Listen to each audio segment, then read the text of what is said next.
자, 그러면 그 이준석 대표에게 갔던 것 하나랑 그다음에 또 하나는요. 지금 저희가 이제 궁금한 것은 전체 81차례의 그 여론조사가 진행이 된 거 아닙니까? 네. 그러면 그 중에서 공표든 비공표든 다 떠나서 딱 11건에 대해서만 이런 조작이 있었던 겁니까?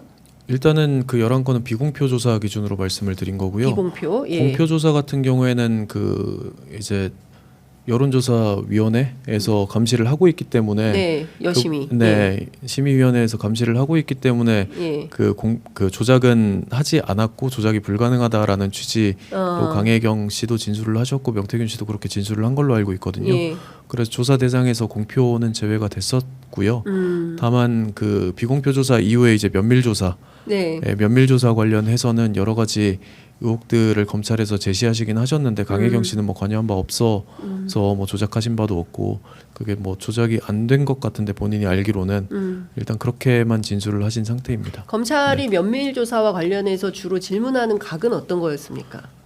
그 일단은 응답률이나 뭐 여러 가지 수치들이 있을 거잖아요. 예, 예. 뭐 연령별 응답률, 뭐 지역별 응답률, 아니면 뭐 전체 응답률, 아니면 전체 표본 뭐 이런 데이터들이 있을 텐데 네.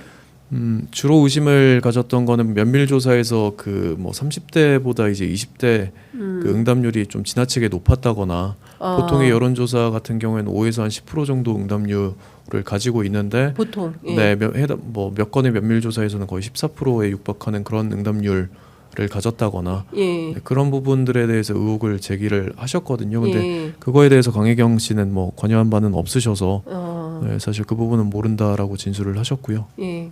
네, 그게 어떻게 될지는 뭐 조사를 더 해봐야겠죠. 근데 왜냐하면 당시의 경선 과정에서 홍준표 시장 같은 경우에는 홍카콜라를 하면서 20대로부터 상당한 인기가 있었지만 네, 윤석열 당시 후보의 경우에는 20대로부터 별로 인기가 없었고 네. 그리고 대체로 5060 세대로부터 인기가 많았다. 그래서 검찰에서는 혹여라도 그 20대 응답률을 좀 면밀 조사에서도 그 일종의 이제 조작이나 이런 걸 통해서 응답률을 높이려고 했었던 것은 아닌가. 그래서 통상의 범주를 벗어나는 높은 응답률이 나온 거 아니냐 이런 의심을 하고 있는 거 아닌가요? 예, 그런 의심을 가지고 계신 것 같은데 네. 사실 그 부분에 대해서는 뭐 강혜경 씨가 아시는 바가 없어서 제가 더 알 수는 없고요. 네. 네, 앞으로 조사를 지켜봐야죠. 네. 그렇군요. 그러니까 어쨌든 면밀 조사와 관련해서 검찰이 의심하는 바는 있지만 네. 관련해서 강혜경 씨가 가담한 바 없기 때문에 그리고 본인이 알고 있는 내용이 없어서 관련된 진술 이제 조사에 협조하지는 못했다. 이제 이런 말씀으로 정리를 하면 되겠습니다. 네. 자, 그러면 경선 과정에서 그러니까 이 두 가지 조사 방식과 관련해서는 이렇게 이제 압축을 할 수 있을 것 같고요. 그 경선 과정에서 드러난 여론조사에서 검찰이 더 물어보거나 뭐 꼬치꼬치 캐묻거나 하는 대목은 좀 어떤 대목이 있었습니까?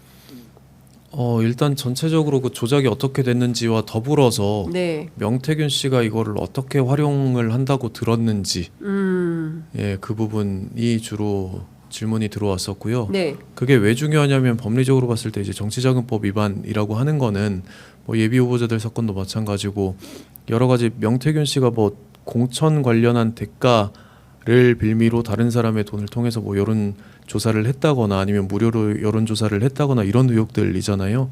근데 명태균 씨 본인은 지금 그 부분을 부인을 하고 있기 때문에 다른 사람들 진술을 통해서 그 명태균 씨가 공천 관련해서 이 여론 조사를 활용했다라는 측면을 이제 증명을 하기 위해서 그런 부분들 여쭤보신 것 같습니다.